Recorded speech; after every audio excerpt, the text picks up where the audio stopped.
Short is the story, long is the life.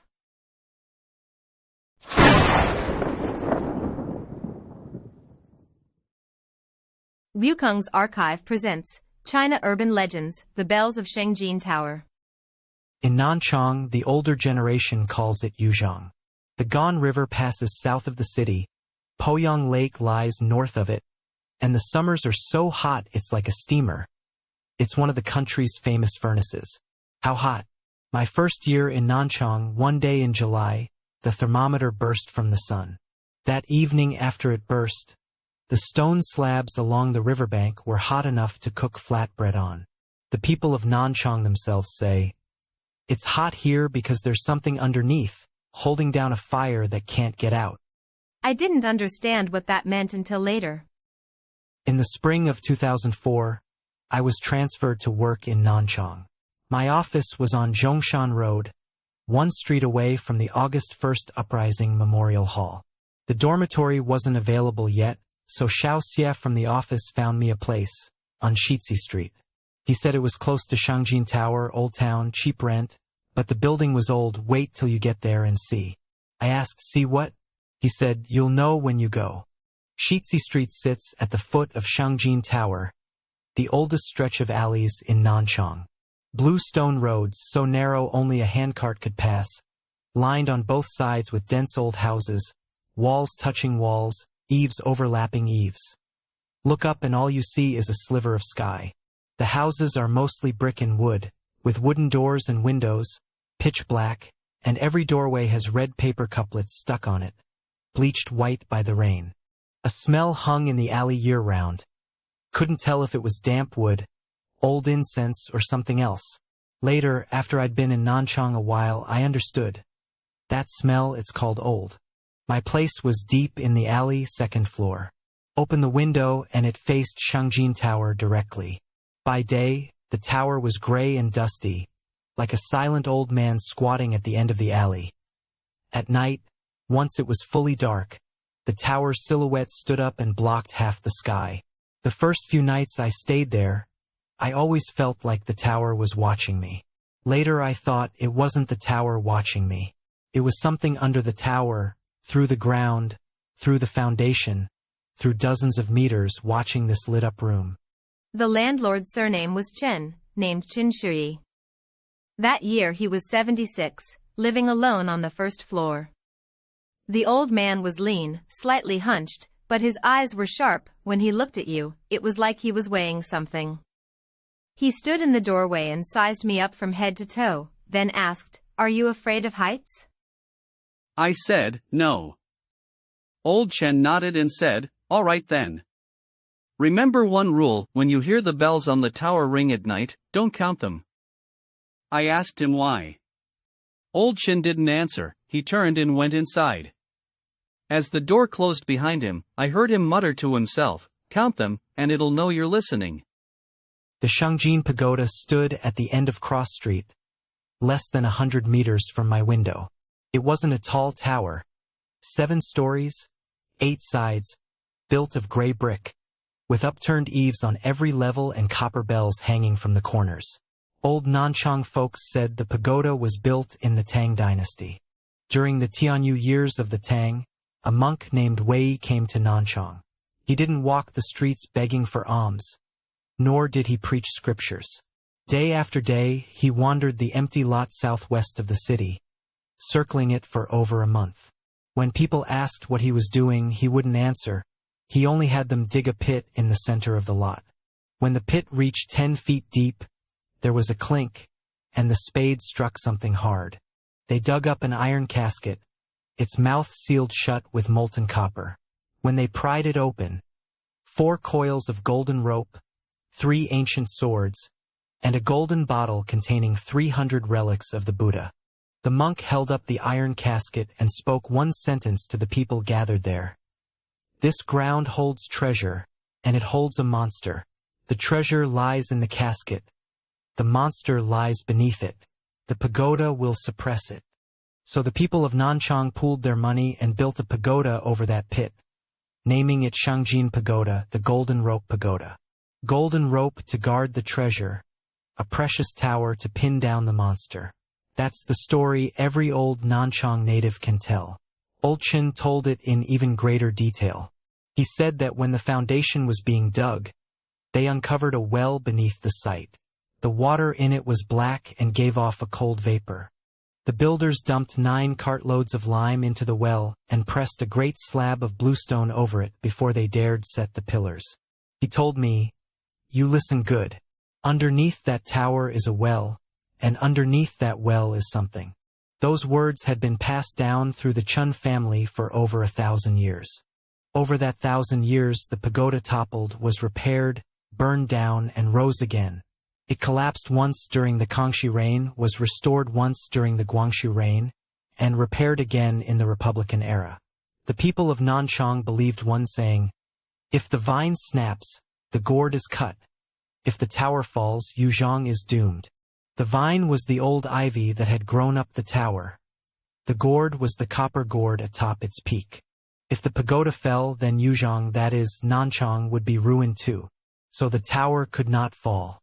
At the slightest sign of trouble, the whole city held its breath. Old Chen said his ancestors were the very builders who constructed the pagoda. Back when monk Weiyi raised the tower, among the craftsmen was a young man surnamed Chen, tasked with laying the foundation.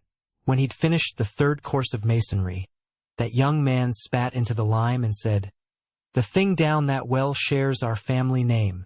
From that moment, the Chens were bound to the pagoda. As long as the tower stood, the Chen family stood. If the tower fell, the Chen line would come to an end. Those words had been handed down in the Chen family for over 1,000 years, down to Old Chen's generation, and he was still a solitary man, with no sons and no daughters. On the 7th day after I moved into Cross Street, I heard the tower bells. It was mid-April. In the evening a light rain had fallen, and after nightfall the wind died down. The air was heavy and close, not a breath of wind anywhere. I was sitting by the window reading through some materials when, near 11 o'clock, I suddenly heard a bell ring. Dang.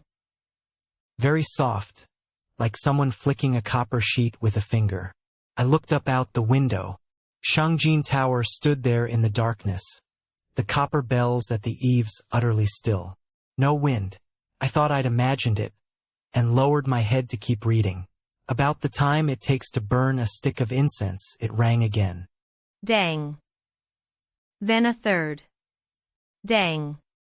Each ring came far apart, yet the intervals were nearly identical, as if someone were standing at the top of the tower, going from bell to bell, one by one. I counted 1, 2, 3, when I reached 7, it stopped. That night, no further sound. The next morning, I ran into Old Chen and mentioned it casually. The tower bells rang 7 times last night. Old Chen was watering the flowers by the door. His hand jerked, and the watering can nearly fell. He slowly straightened up, stared at me for a long time, and asked, "You counted?" I said, "I counted. 7 rings." Old Chen closed his eyes and said nothing for a long while. At last he sighed and said, "Well, counted is counted. The bells on this tower, 7 stories, 8 sides, 76 bells in all. But whenever they ring at night, it's always only 7. Once it finishes, it goes. But if you count them, it knows there's someone under the tower listening." I asked, "So what?" Old Chen said, "If it knows, it'll come looking for you." I asked him, "When it comes for you, what's it like?" Old Chen said, "My grandfather saw it. My father saw it too. He paused, "When I was young, I saw it once as well." He said, "That thing has no form. You hear it coming, but you can't see it. When it arrives, it stands outside your door, stands there the whole night, and only leaves at dawn." I asked, "Then what do you do?" Old Chen said, "Open the door, invite it in for a sit. If it comes in, sits for a while, it leaves. If you don't open the door, it comes every day." I said, "Then why do you still live here?" Old Chen looked at me and said, I live here because I'm waiting for it to come. The Chen family, generation after generation, has lived under this tower. What it's looking for is someone in our family. Old Chen wasn't scaring me. His family's story began with this it. Old Chen's grandfather was named Chen Guangda. His whole life, he ran a candle and incense shop at the base of Shengjin Tower, and served as the tower's keeper to boot. Keeping the tower was a humble job in old Nanchang. The tower itself didn't need a guard, but someone had to light the lamp in front of it.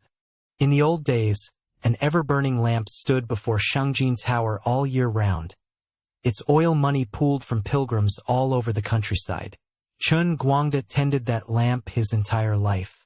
The lamp hung under the eaves of the tower gate, its oil held in a copper bowl, one wick soaking in the oil, never going out from one end of the year to the other. The people of Nanchang had an old saying, "The lamp before the tower lights the tower's way." The tower holds something down for the whole city.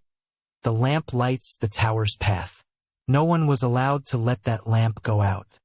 In the 27th year of the Republic, 1938, the people of Nanchang lived through the thing they feared most in their lives.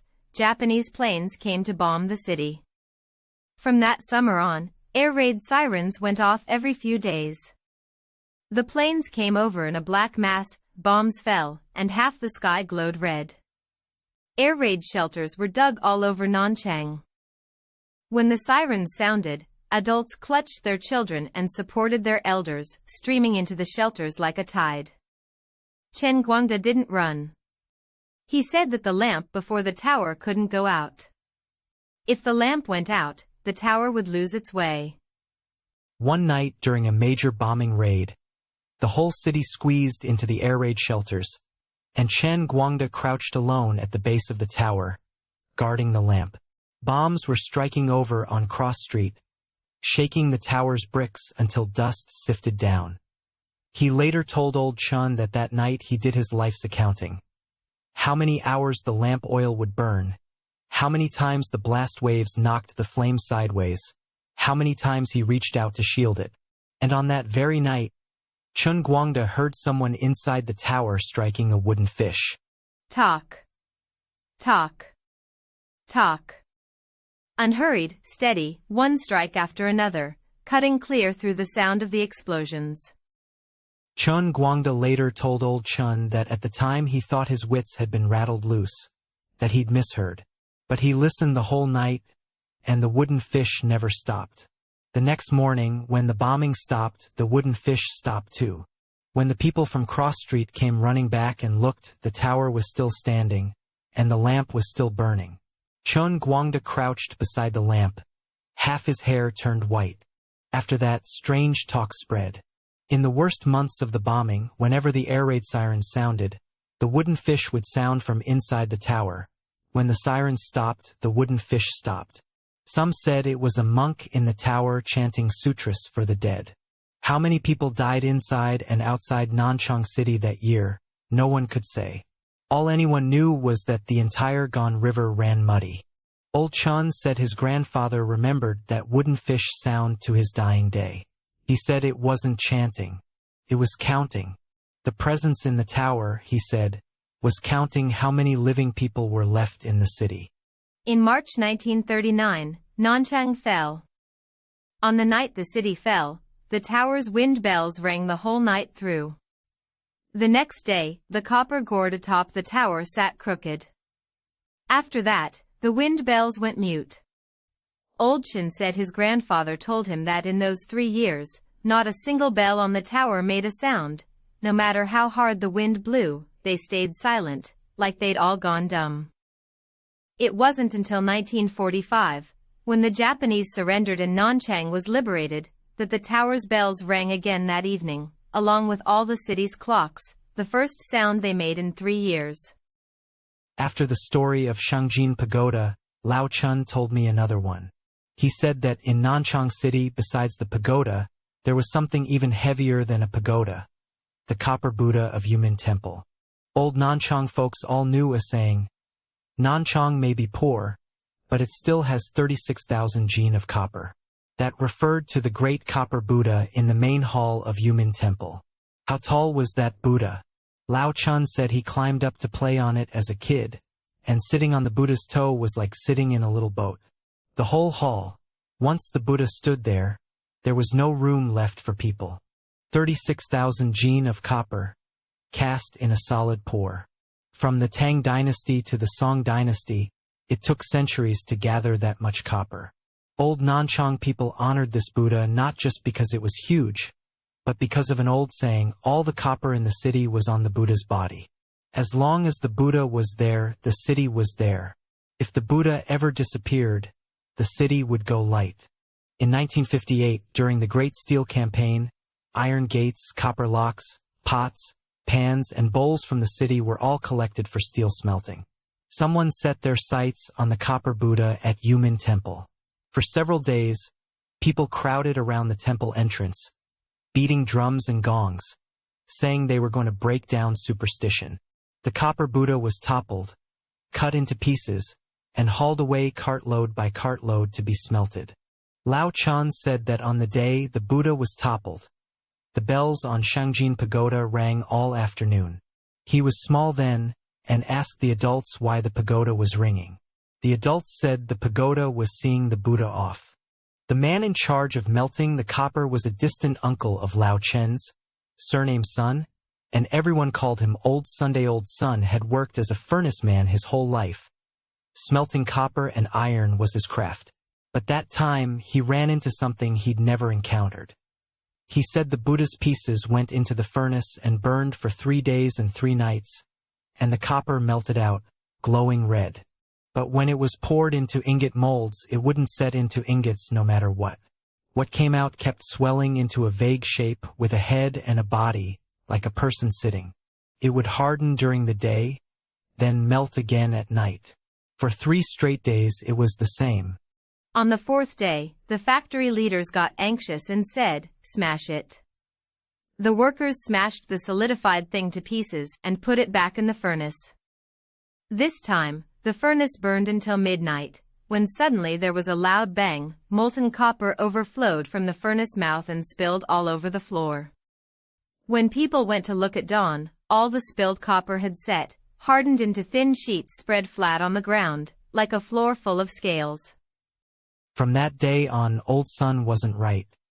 He quit his furnace work, went back to the countryside, and told everyone he met one thing. That Buddha never left. Still in Nanchang. It isn't going anywhere. He lived to over 80, and on his deathbed, holding his son's hand, he said the same thing. Later, in the 90s, Yumin Temple rebuilt its main hall and cast a new copper Buddha, a little smaller than the original. On the day of the consecration, old Nanchang folks went to watch the excitement, and someone said, "The new Buddha is new, but the 36,000 jin of copper is old. Once the old is gone, it's gone. The city's copper can never be gathered together again." Lao Chun said he went to the consecration too. He stood at the main hall's entrance, looking at the new Buddha, and suddenly remembered what his uncle Old Sun had said. The new Buddha's features had been shaped by craftsmen from old photographs. Kind eyes and a merciful face. But Lao Chun said he always felt something was off. Later he figured it out. The old Buddha's eyes looked downward, at the people kneeling in the hall. The new Buddha's eyes were level. Level, as if looking at the people standing at the hall's entrance. He said, "When a Buddha's eyes are level, it means there's no reverence in its heart." He never told this to anyone else, only to me. After he finished, he added one more thing. In the 2nd year after the new Buddha's consecration, a beam in the main hall cracked and they replaced it. In the wood of the old beam they took down, there was a small piece of copper sheet embedded, worn shiny, as if someone had rubbed it for 1,000 years. The workers said it was from worshippers touching it. Lao Chin said no. It was that 36,000 jin old Buddha, before it left, leaving a mark on the beam. It said it hadn't left. And sure enough, it hadn't. People in Nanchang love telling old tales, and no matter how they tell them, they always circle back to Tungwang Pavilion. Tungwang Pavilion stands on the bank of the Gan River. It was built by Li Yuanying, the Prince of Tang of the Tang Dynasty, over 1,300 years ago. Destroyed and rebuilt, rebuilt and destroyed. It's been through more than 20 reconstructions. There's an old saying, Nanchang's soul resides in Shengjin Tower, but Nanchang's bones rest in Tangwang Pavilion. The pavilion is more famous than the tower because of one piece of writing, Wang Bo's preface to Tangwang Pavilion. There's a legend about how Wang Bo came to write that preface, and every person in Nanchang can tell it. It goes like this. On the Double Ninth Festival that year, Yen Boyu, the governor of Hangzhou, held a grand banquet at Tangwang Pavilion. He wanted his son-in-law to show off his talent in public, so he'd written an essay in advance. Wang Bo, a young man just passing through, didn't know his place and picked up a brush to write. Yen Boyu was so furious he shook his sleeves and stormed off, but he sent people back, line by line, to report what Wang Bo had written. When they reported the line sunset clouds fly with the lone duck, autumn water merges with the vast sky, Yen Boyu suddenly stood up and said, "A genius! Truly a genius! This will never be forgotten." But the story the Nanchang people tell has an earlier part to it. At that time, Wang Bo was in Madong, several hundred li of waterway away from Nanchang. He never should have made it in time for the Double Ninth banquet. As his boat traveled through Madong, a strange wind suddenly rose over the river, and the boat seemed to sprout wings. It reached Nanchang in a single night. Later, Wang Bo himself wrote a poem. Already in a foreign land in early autumn, the river pavilion's bright moon carries the river's flow. I already feel the passing stream stirring parting thoughts, and again see river trees hiding the departing boat. Some say it was the water god of the river who sent him there. Why would the water god send him? No one knows. But ever since, the water of that stretch of the Gone River has had its own story attached. Whenever the people of Nanchang tell the story, they always let out a sigh. Wang Bo, shortly after finishing Preface to Tangwang Pavilion and leaving Nanchang, drowned in the South China Sea. He was only 27. Such a brilliant piece of writing, such a brilliant man. Gone just like that. The old folks say it was the water god who sent him here, and the water god who took him away. He was always meant to belong to the water. The tale sounds mysterious, but the people of Nanchang believe it. Every year during flood season, someone by the Gone River always mutters, "The water god has come to take another one." Take who? No one knows. In 2004, I was in Nanchang. Tangwang Pavilion had been rebuilt in 1989. A new pavilion, vermilion pillars, green glazed tiles. In the daytime it looks quite grand. But the old folks of Nanchang don't like going there during the day. They say the new pavilion is unclean at night. Unclean how? The people who keep the pavilion know. Old Weiyi, the pavilion keeper, had been watching over Tangwang Pavilion for over a decade. He told me that in the autumn of 1995, a tourist from out of town wandered around until closing time, hid in a corner and fell asleep, and was locked inside the pavilion for an entire night. The next morning when the doors opened, the tourist came out, his face deathly pale. Without saying a word, he packed up and left. Old Weiyi chased after him to ask what had happened. The tourist stopped, turned around and said one thing, "That man on the second floor of your place, he talked poetry with me all night. He said his surname was Wang, said my writing wasn't good, and wanted to teach me." Old Weiyi said there was no one on the second floor at night. The doors were locked, not even a mouse could get in. I asked Old Weiyi, and then what? Old Weiyi said the tourist never came back. But when he worked the night shift, sometimes fog would rise off the river, creeping up along the water's surface, reaching all the way to the foot of the pavilion, and he really did hear someone on the second floor reciting poetry. It was that very line, "Sunset clouds fly with the lone duck, autumn water merges with the vast sky." Recited very slowly, like waiting for someone to pick up the next line. Old Weiyi also told me another thing. He said that in 1998, during the Great Flood, the Gone River rose to its highest level in history. The water surged over the riverside road and kept coming, right up to the base of the pavilion's steps. For those few days, the pavilion was closed, and only he was left to keep watch. On the first night, he heard someone pacing on the second floor, from the east end to the west end, all night long. He didn't dare go up, just huddled in the guard room on the first floor. The next morning at dawn, the water had receded a few inches, and the pacing stopped. He worked up his courage and went up to look. On the second floor's floorboards, by the window, there was a patch of water, shaped like a pair of footprints. He mopped it up. The next night, the same spot, another patch of water, the same pair of footprints. He mopped it 3 days in a row, and only when the flood waters receded did the footprints stop appearing. Old Weiyi said that water was the water of the gone river. And those shoes, they'd walked in along with the river. I asked him, did those footprints ever appear again? Old Weiyi said, after 1998, never again.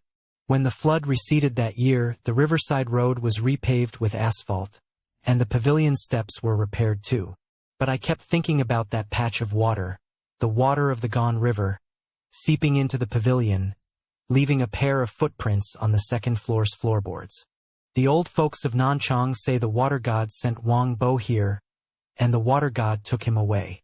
After Wang Bo left, every year when the waters rose, could it be he still wanted to come back and take a look? Look at the place where he wrote his preface, see what it had become. Old Weiyi said, anyway, in his dozen-plus years keeping the pavilion, it only happened that once. He actually hoped he could see it one more time. He said, if those footprints ever appeared again, he wouldn't mop them up. He'd place a clean pair of shoes beside them, waiting for that person to change into them. The story of the iron pillar locking the flood dragon. I heard it from Old Chen's mouth in the summer of the year I arrived in Nanchang. That year, Jiangxi suffered a great drought. The water level of the gone river fell back again, down to the lowest it had been in decades.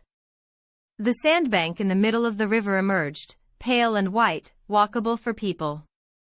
Old Chen stood by the river, looking at that stretch of riverbank, and suddenly said, this year the water has receded so dry, that well, it's probably going to show itself again.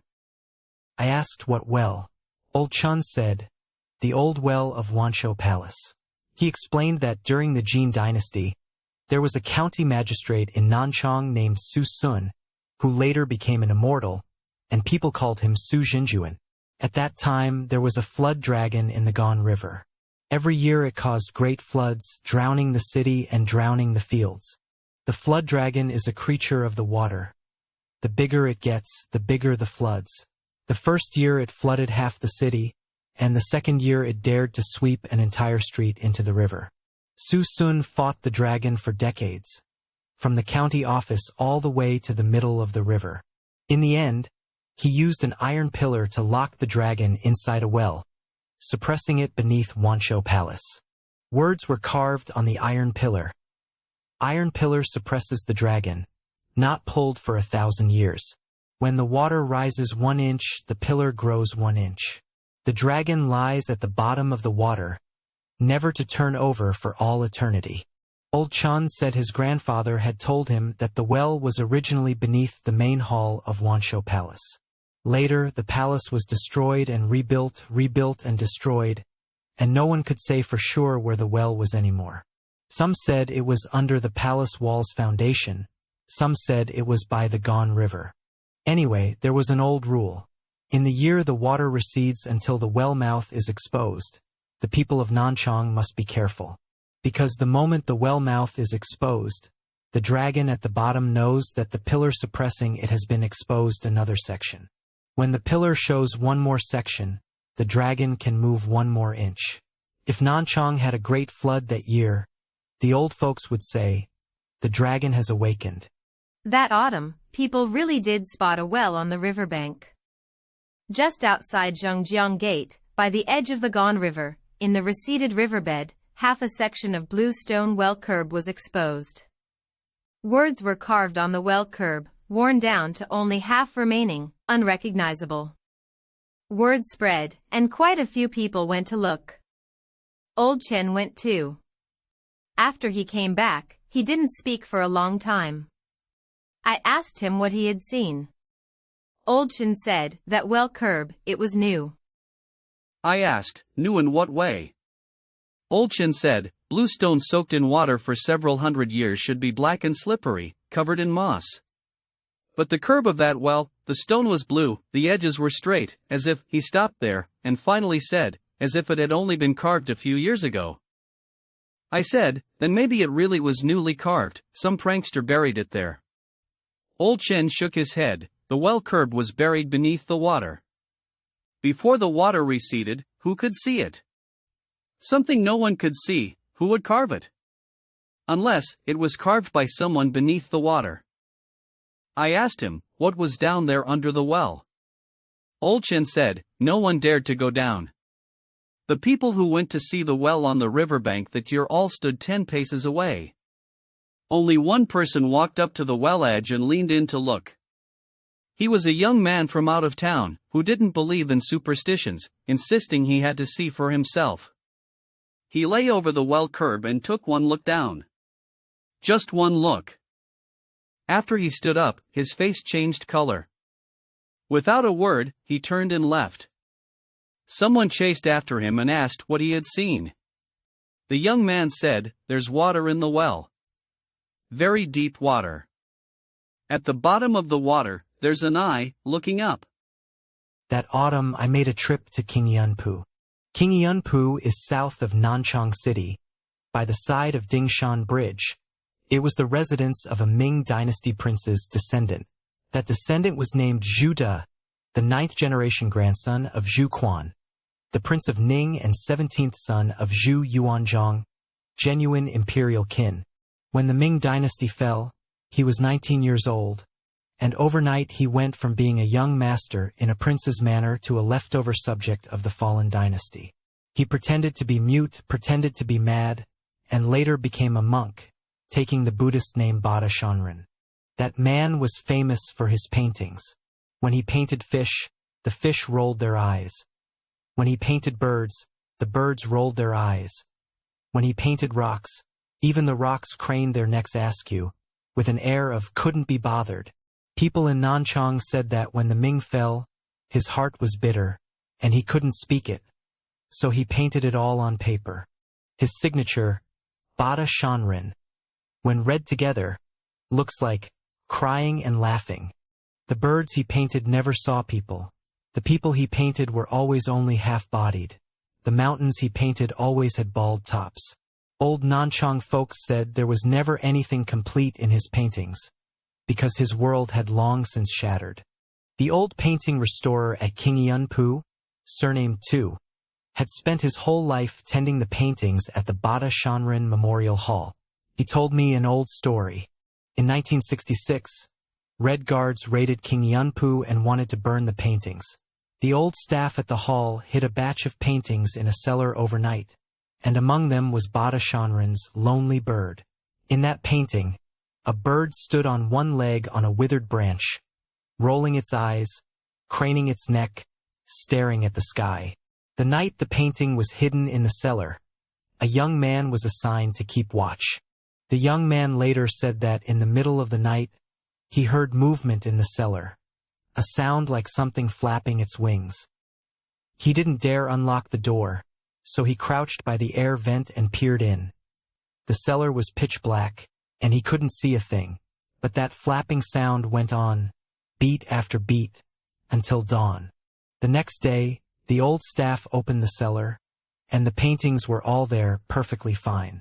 When Lonely Bird was unrolled, the bird was still standing on the branch, rolling its eyes at the sky. But Master Tu, the old painting restorer, said he had spent decades looking at paintings, and he knew that one well. The withered branch the bird stood on had originally pointed right. That day, the tip of the branch pointed left. After I heard this, I asked Master Tu, is this true?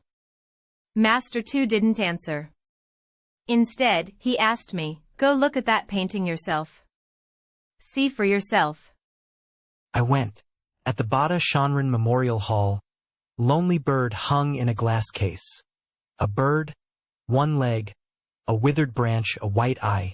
I stood there looking at it for a long time. The bird's eye was painted dead. More white than black, just craning straight up like that. But the longer I stared, the more I felt it was looking at me. I shifted position, circled around to the side of the glass case, and looked again. The bird was still the same bird, the white eye was still the same white eye. But the hairs on the back of my neck stood up all the way down. As I walked out, Master Tu was sweeping the ground by the entrance.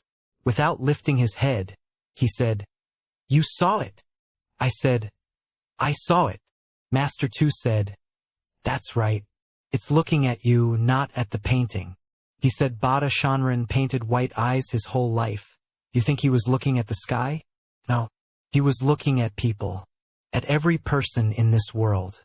He looked while he was alive, and after he died, he kept looking on his behalf. He looked for a lifetime, looked for several hundred years, and is still looking. In August, there is one date Nanchang cannot avoid, August 1st. In 1927, something happened in the city that changed China. At 2 in the morning, gunfire rang out, and the Uprising army fired the first shot of armed resistance. That night, the Uprising army's command post was set up in the Jiangxi Grand Hotel on Zhongshan Road. Heilong's headquarters was on Zigu Road, and the officer training corps that Juda had established was at the military lecture hall. At 2 in the middle of the night, 3 gunshots served as the signal, and then gunfire erupted across the entire city. The people of Nanchang were startled awake from their sleep. They lay on their windowsills and looked outside. The streets were full of running troops, rifles fixed with bayonets, glinting in the moonlight.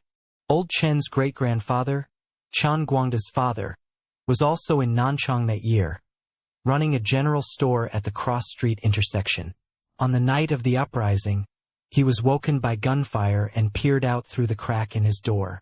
He saw troops running past on the street, squad after squad, footsteps urgent, rifles fixed with bayonets, glinting in the moonlight.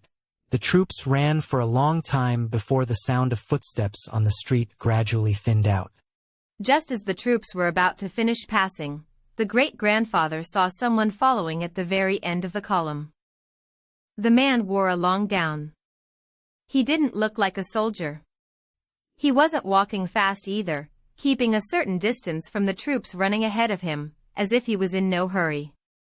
The strangest thing was, he was carrying a lantern in his hand. The lantern was unlit. In the middle of the night, carrying an unlit lantern, walking at the very back of the column.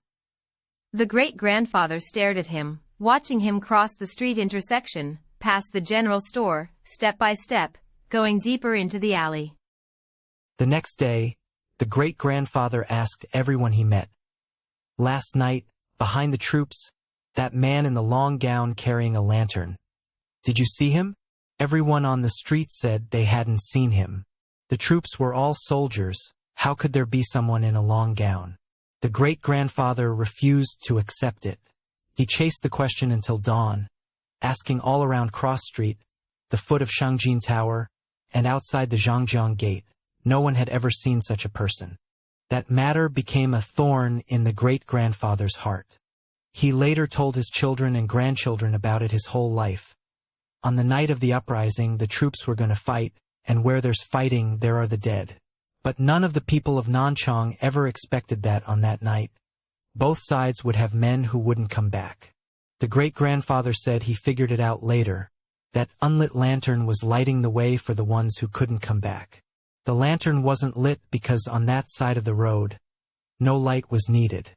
After Old Chen finished this part of the story, he asked me, "You tell me, that man carrying the unlit lantern, whose way was he lighting?" I said, "For the dead." Old Chen shook his head and said, "That's what his grandfather used to say too." But the great-grandfather said that wasn't right. The lantern was unlit, and on that side of the road no light was needed. He was there to pick people up. To pick up, after dawn, the ones who would be laid to rest in the Gone River. I asked Old Chen what happened later. Old Chen said, later the great-grandfather saw that man one more time. It was winter of 1927, a frosty morning, just before daybreak.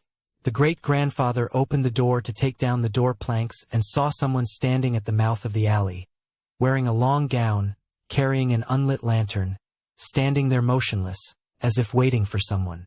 The great-grandfather recognized him. He didn't dare go up to him. He turned back inside, slid the door bolt shut, and peered out through the crack in the door. The man stood there for the time it takes to smoke a pipe, then turned and left, heading in the direction of Shengjin Tower. The great-grandfather chased to the doorway, but the man was already gone. On the ground, the frost was white. There wasn't a single footprint. Old Chen said the great-grandfather lived for a long time after that, all the way into the period after liberation. In his later years, his ears went deaf and his eyes went blurry, but every year on the night of the first day of the 8th lunar month, he would get up, open the door a crack, and look outside. After looking, he would close the door again and go back to sleep. His family asked him what he was looking at. He said, checking whether he was still there. They asked him, who? He said, that man with the lantern. He said that man came once every year. In those years, Nanchang had battles every single year, and every year there were people who couldn't come back. He was afraid that one day, when that man came, the lantern would be lit. If the lantern lit up, that meant there were no more people in Nanchang who would never come back. But the lantern stayed unlit his whole life. The great-grandfather said he never knew whether that was a good thing or a bad thing. In the autumn of 2004, the demolition notice for Cross Street came down. A historic cultural district was to be built around Shengjin Tower, all the shantytowns were to be torn down, and the tower itself would be renovated and opened to the public. Once word got around, the families in the alley moved out one after another. During those days of moving, the whole length of Cross Street echoed with the rumbling of tricycle wheels, furniture, bedding, jars and jugs, cartload after cartload hauled away. Some people were happy, saying they'd lived in broken-down houses their whole lives and were finally going to live in proper apartment buildings. Some were sad, squatting at their doorsteps smoking, staring at the old houses they'd lived in for decades, saying nothing. Old Chen was the last one who refused to leave. He said his family had lived under this tower for 1,000 years, and the ancestral tablets of his forebears were buried beneath the alley. If he left, who would add oil to the lamp in front of the tower? By that time I already knew Old Chen quite well, and I'd go to his place every few days to drink tea. During that demolition period, one night, Old Chen suddenly said to me, "Come on, I'll take you to see the tower." That was the first time I approached Shengjin Tower at night. The base of the tower was ringed by construction's iron sheet fencing. Old Chen circled around to the back of the tower, where there was a small door, its lock rusted beyond recognition. He pulled out an old key, fiddled with it for a while, and with a creak it opened. Behind the door was a flight of steps leading down to the tower's foundation platform. Weeds grew thick in the mortar joints between the foundation bricks. Old Chen played his flashlight along the platform, walked a full loop around it, stopped at one spot, crouched down, and shone the light on a stone slab on the ground. The slab was greenish, older than the ones around it, with clean-cut, even edges, as if it had been replaced at some point. Underneath the slab, the faint outline of a ring of stone masonry was visible, the rim of a well. Old Chen said, "This is the well my grandfather told me about. The well sealed beneath the tower. When they built the tower back then, the craftsmen filled the well with lime, pressed a stone slab over it, and only then dared to set the pillars. Over 1,000 years, no one has ever touched it. When they repaired the tower a few years ago, people from the Heritage Department came to look at it too, took measurements, wrote things down in their notebooks, and covered it back up. They said it needed to be protected, that they'd open it later when conditions allowed." Before he even finished speaking, I heard a sound come from inside the well. Glub, like water boiling or like something under the water turning over. Every hair on my body stood on end. But Old Chen acted as if he hadn't heard it and kept talking. "My grandfather said there are 2 layers of things sealed in this well. The top layer is the flood dragon that was pressed down when the tower was built. The bottom layer, he stopped mid-sentence, suddenly going quiet. From the well came another sound. Glub. Old Chen switched off the flashlight and said, "Let's go." It hurt us. On the way back, I asked him what that sound in the well was. Old Chen said he didn't know. He said that when his grandfather was still alive, he'd brought him here once too, and it had been the same sound. His grandfather said it wasn't the flood dragon. A flood dragon turning over in water would make waves. That sound was a sigh. He said whatever was down at the bottom of that well, over 1,000 years now, every so often it would let out a sigh. I said, "Then what does its sighing mean?" Old Chen said, "My grandfather said it means the time is almost here." I asked when. Old Chen didn't answer. When we got back to the entrance of the alley, he stopped, looked at the Shengjin Tower in the moonlight and said, "That thing under the tower has been sealed for over 1,000 years. It's about time someone asked it a question. Ask it whether it still recognizes the pillar that pressed it down all those years ago." During the 2000 renovation of the rope gold pagoda, there was a piece of news that the old folks in Nanchang still remember. That year, when they were repairing the tower's foundation, workers dug out an underground palace directly beneath the pagoda.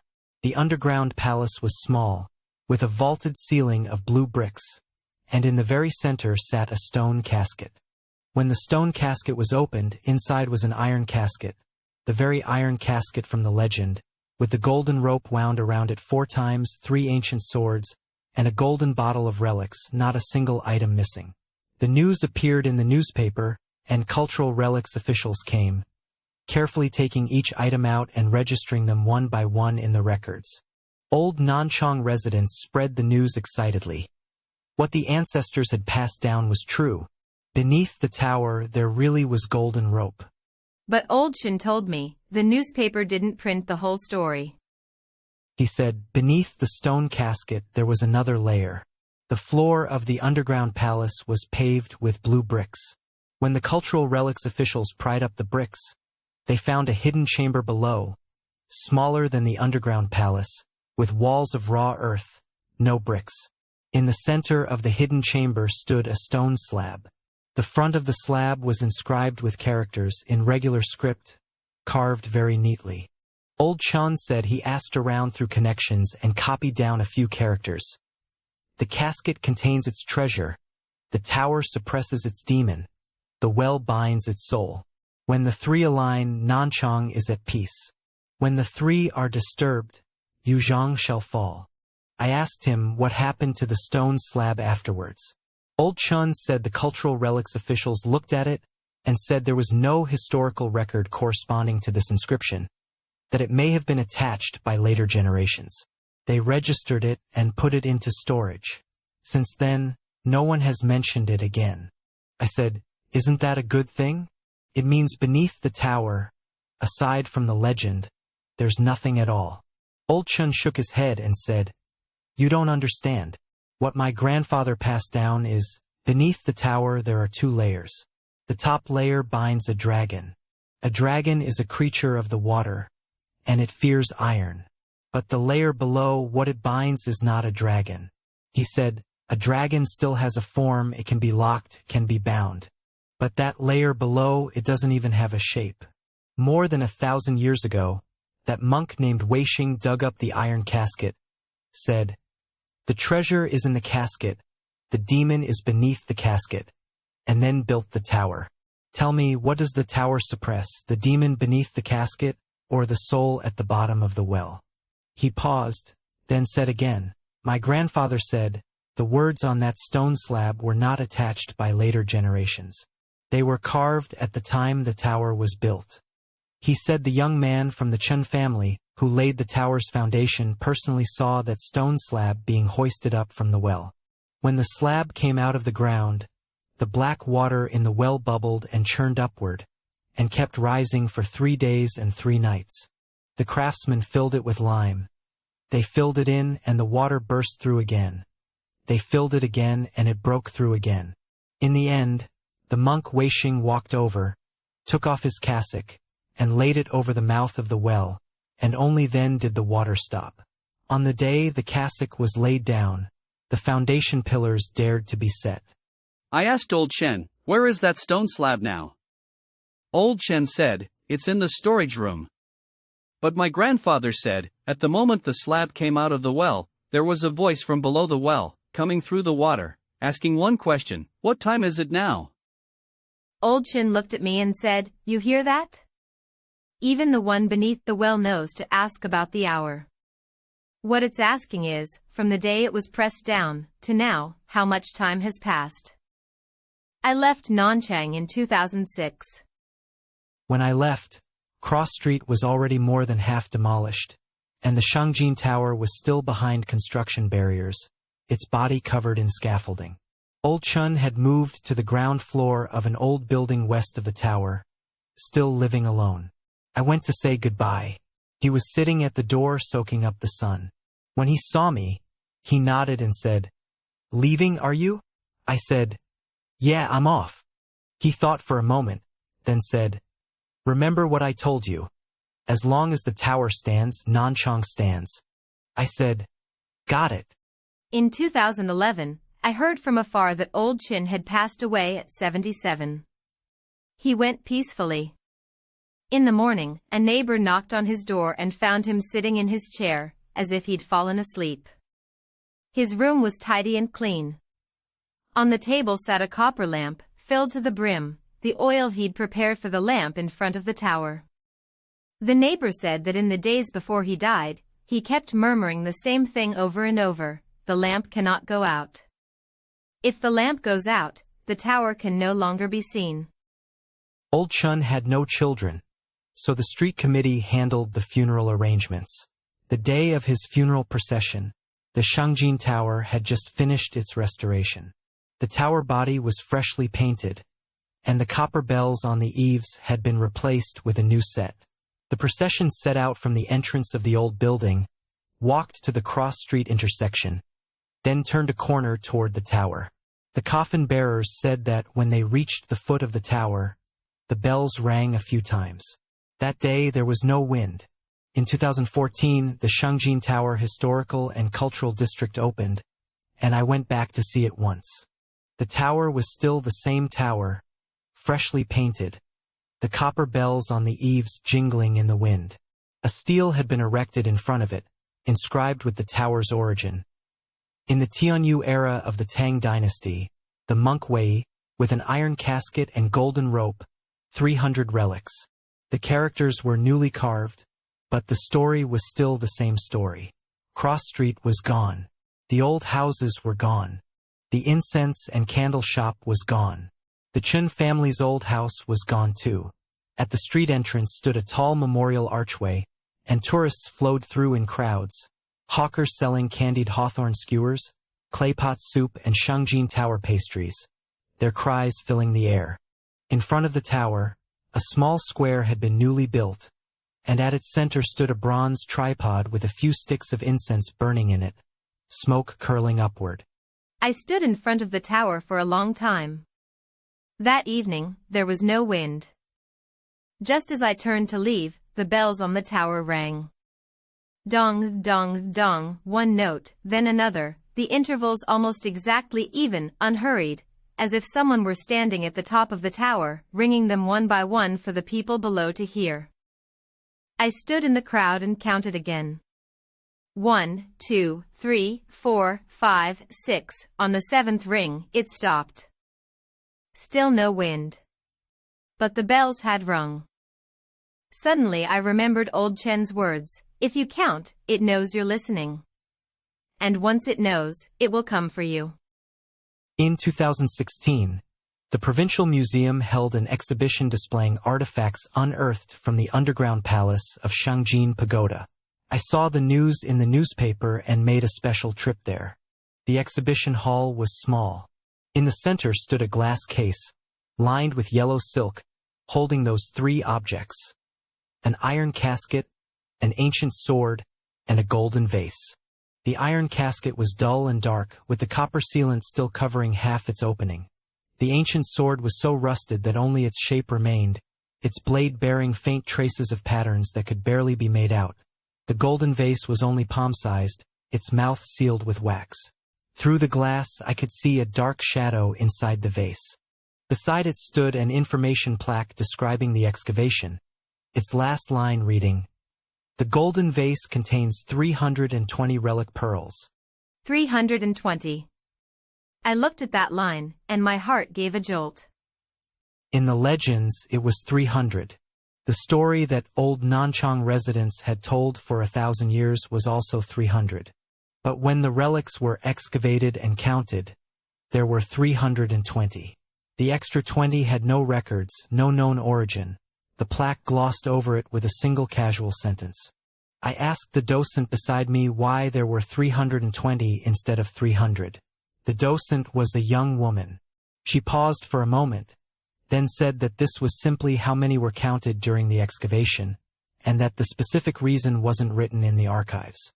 She hesitated, then added, "But according to the museum's older staff, when they were counted back then, a few of the relics, when examined under a magnifying glass, didn't look like bone. Their color was bluish-green, almost like stone. As for what they actually were, no one ever tested them. After counting, they were put away." That night, I had a dream. In the dream, I was back in that old house on Cross Street, with Shengjin Pagoda outside the window. In front of the pagoda sat an old man, his back to me, holding up a lantern. The lantern was unlit. I recognized him, it was Old Chen. I walked over and asked him, "Those 20, what are they?" Old Chen didn't turn around. He said, "They are the ones who filled the well." He said that when the pagoda was built, the craftsmen poured lime into the well, 9 cartloads of it, but the water still kept rising. In the end, 20 people jumped in of their own accord. Only when the lime wrapped around their bodies did the water slowly stop. Those 20 people, they were the ones who filled the well. The monk gathered their bones and mixed them in with the relics, burying them all together in the iron casket. He said, "The casket seals the treasure, the pagoda seals the demon, and the well seals the souls." What are the souls? They are those 20 people. They threw themselves into the well to hold down the thing beneath it. For over 1,000 years, they've still been down there holding it. I asked, "Then what exactly is beneath the well?" Old Chen didn't answer. He stood up, carrying that unlit lantern, and walked toward the pagoda. When he reached the pagoda's entrance, he stopped and said one thing, "Don't count them. If you count them, it will know you're listening." I woke up at once. Outside the window, dawn had not yet broken. Shengjin Pagoda stood there, dark and indistinct. There was no wind, but I heard it clearly, the bell on the pagoda, ringing its 7th peal. Dong. The story is finished. What do you think? If you enjoyed this story, please like and subscribe. New urban legend every day.